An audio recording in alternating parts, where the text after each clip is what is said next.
Donc ça, ce que j'ai dit pour les dirigeants arabes, c'est en général, que ce soit pour les dirigeants arabes ou pour autres. Pour ça que les gens, les jama'at qui font le takfir de toute la umma, sur ce point-là, ils sont égarés. Parce que le takfir, dans l'islam, c'est un jugement d'un quelqu'un de souverain qui a la capacité de juger. Donc la lecture du Coran en groupe, c'est déjà, on a déjà répondu. Après salat, janaza, on faire des invocations en groupe derrière l'imam. On peut faire. Il n'y a pas de... Le prophète ne l'a pas fait. À la table. Le prophète n'a pas fait. Mais si quelqu'un veut le faire en plus de salat janaza, il peut le faire. Malgré que salat janaza, c'est que des invocations. Mais on ne peut pas dire que celui qui fait des invocations a fait quelque chose de mal. Parce que quand on dit bid'a, c'est quelque chose de mal. Il faut savoir, que dans l'islam, s'il y a quelque chose d'interdit, c'est qu'il y a une mafsada derrière. Il y a quelque chose de mauvais derrière. Et quand il y a un ordre de faire quelque chose, forcément, il y a un intérêt derrière. Il y a un bien derrière ça. Tous les ahkam, c'est comme ça. Alors, si vous trouvez que le fait de faire dua après salat al-janaza est quelque chose de mauvais, ne le faites pas. Tout simplement. Pourquoi? Parce que le prophète n'a pas dit ne faites pas le dua après salat al-janaza. Si le prophète a dit ça, on dit d'accord. Même si on ne connaît pas, même si on ne peut pas toucher ce qui est de mauvais derrière ça, hein, eh bien on dit, le prophète a dit ne le faites pas, on ne le fait pas. Même si on ne sait pas, on ne voit pas le côté mauvais de la chose. Mais là, le prophète sallallahu alayhi wa sallam, il ne l'a pas interdit. Seulement lui, il n'a pas fait.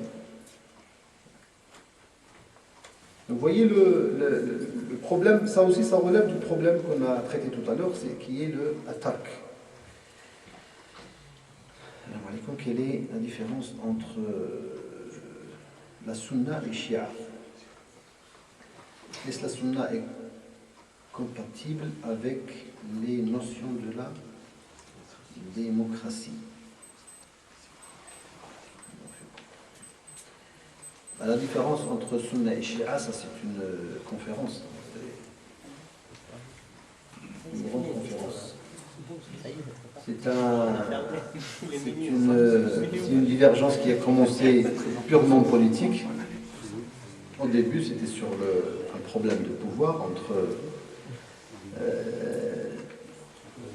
on va dire, les sympathisants ou les supporters de Ali ibn Abi Talib et entre les supporters des restes des Sahaba comme Abu Bakr, comme Omar, comme Uthman. Ça a commencé comme ça. Aujourd'hui, c'est quoi exactement la différence entre Sunna et Shia? Les différences fondamentales, c'est que pour nous, la sunna, ça veut dire quand tu prends Sahih al-Bukhari, Sahih Muslim, tout sunna kullaha, sunna al-Nasa'i, sunna al-Tirmidhi, sunna Abi Daoud, sur tous ces kutub-là, ça rapporte des hadiths. Dans la chaîne de transmission, le premier qui est juste avant le prophète, c'est un sahabi. Et pour nous, sunna, as-sahaba kulluhum udul. Udul, ça veut dire des gens véridiques.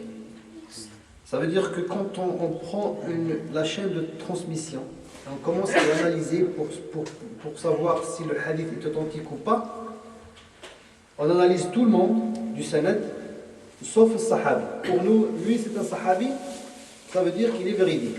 On n'a pas besoin de vérifier ça.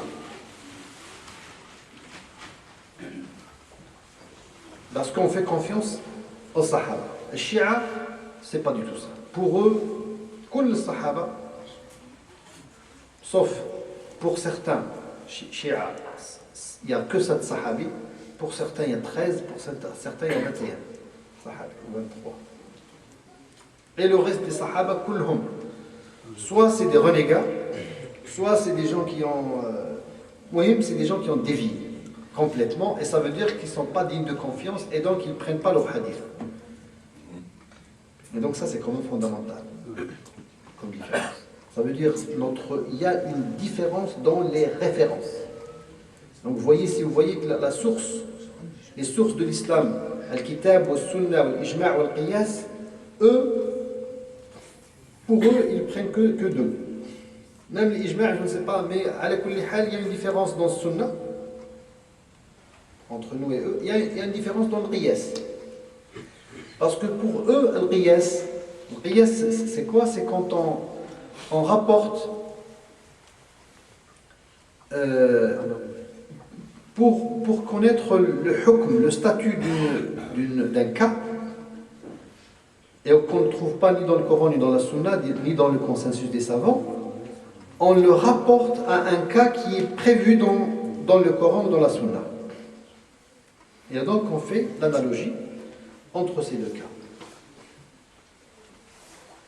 Pour eux, il n'existe pas de cas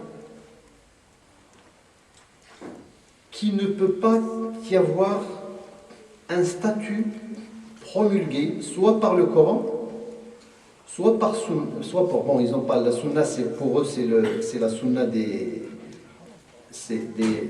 Ahl-Bayt. Hein? Soit pour eux, il y a les imams qui sont des infaillibles. Donc, leurs imams, comme ils sont infaillibles, ça veut dire qu'à chaque fois qu'il y a un cas qui n'est pas prévu par le Coran, eh bien l'imam qui est infaillible, il est là pour répondre à ce cas. Et donc, ils n'ont pas besoin du qiyas. Et donc voilà les différences fondamentales, si vous voulez, entre nous et eux. Bien, il y a beaucoup d'autres différences dans beaucoup de questions. Il y a beaucoup de... Mais si vous voulez, ça c'est un problème de source, problème de référence. Comme je vous ai dit, la différence est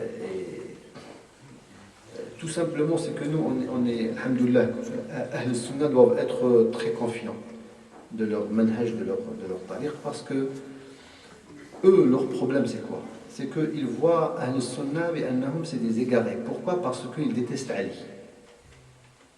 Alors que ça, c'est faux. Est-ce que vous avez un jour vu un sunni qui déteste Ali ibn Abi Talib, ou il déteste les enfants de Ali, Hassan al-Hussein? Ça n'existe pas. Au contraire. نحن دائما نصلي على النبي صلى الله عليه وسلم وعلى آله صلى الله عليه وسلم. Sauf que notre amour envers la famille du prophète sallallahu alayhi wa sallam n'excède pas la norme, si vous voulez. On ne peut pas les rendre comme des dieux aussi. Et là, ils les rendent presque des dieux pour eux. Et surtout pour le Hussein. Il n'y a qu'à entendre leurs chants, leur shi'r et leur ça pour savoir c'est quoi le Hussein pour eux. Voilà le kabir. Et nous, on n'a rien à perdre. Parce que pour nous, tous les sahaba, on n'a problème avec aucun sahaba. هم يوم القيامة يخاصموا أبو بكر الصديق، يخاصموا عمر بن الخطاب، يخاصموا عثمان بن عفان. 3 مبشرين بالجنة. اللي يوقف له أبو بكر الصديق يخاصم يوم القيامة، qu'est-ce qu'il va faire? Pardon. Ça c'est sûr et certain. إحنا يخاصمنا علي؟ Jamais. يخاصمنا الحسين؟ Pas du tout. Donc vous voyez, il y a ça. Moi je dis ça parce que ça c'est un sujet qui est très important. Pourquoi? Parce que les chiites, ils sont en train de bouger un peu partout dans le monde, y compris en France, pour gagner des adeptes. Et donc, Ahl Sunnah est un projet tashyi' Ahl Sunnah. Et ça, c'est un projet qui est vrai. C'est pas un mouche, min masadir mawthuqa bi annu min mashari'ihim, ils ont un projet de rendre les sunnis des chiites. Est-ce que la sunna est compatible avec la notion de la démocratie? Ça aussi, c'est un sujet qui est trop long. Mais si la démocratie est le fait de d'élire ses représentants, ça c'est pas contradictoire avec Shura في l'islam. وأمرهم شورى بينهم. Parce que le suffrage universel est connu. Yani, avec avec Omar ibn al-Khattab radhiyallahu ta'ala anhu,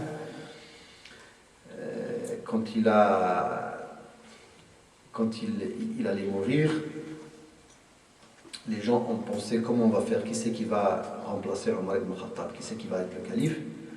Omar ibn al-Khattab قال لهم إن أستخلف فقد استخلف من هو خير مني وإن أترك فقد ترك من هو خير مني.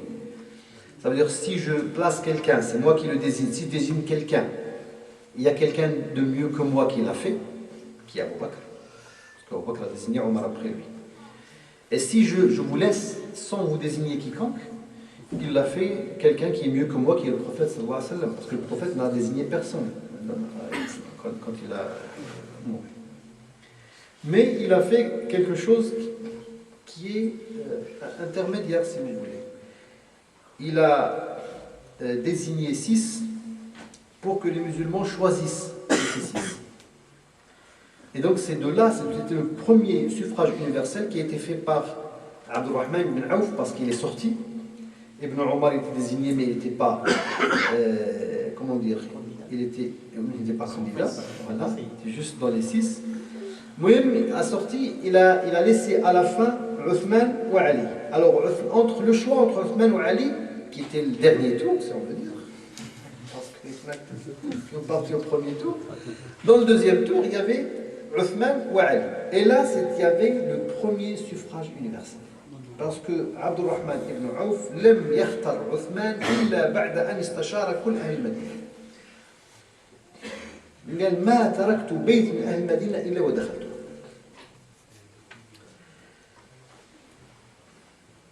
J'ai acheté des terrains. Comment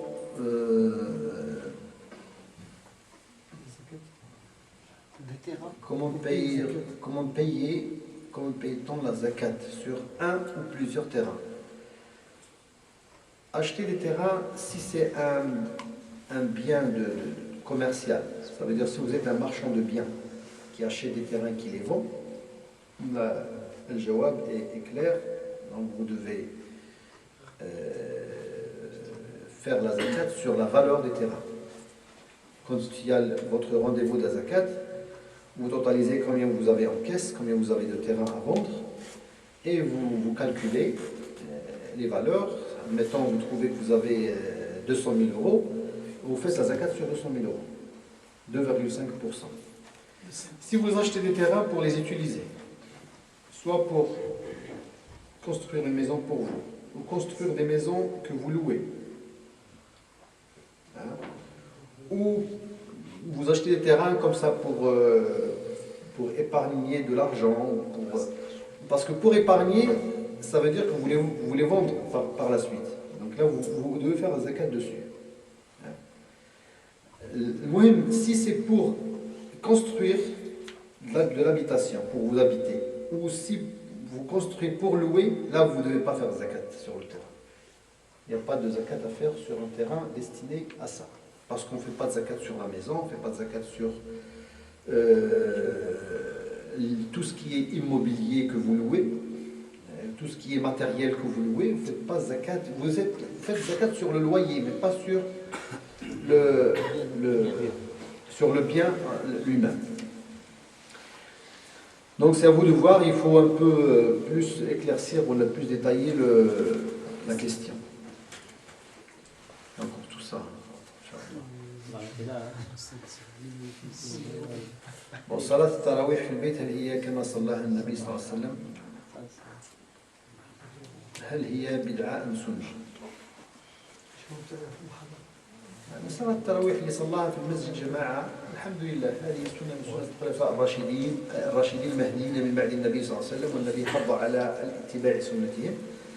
ومن صلاها في بيته فتصح، بل هي مستحبة في البيت لمن كان من أهل القرآن، اللي عنده يحافظ القرآن وحتى يراجع القرآن الذي معه يستحب له أن يصلي وحده. هكذا كان يفعل الكثير من أهل العلم.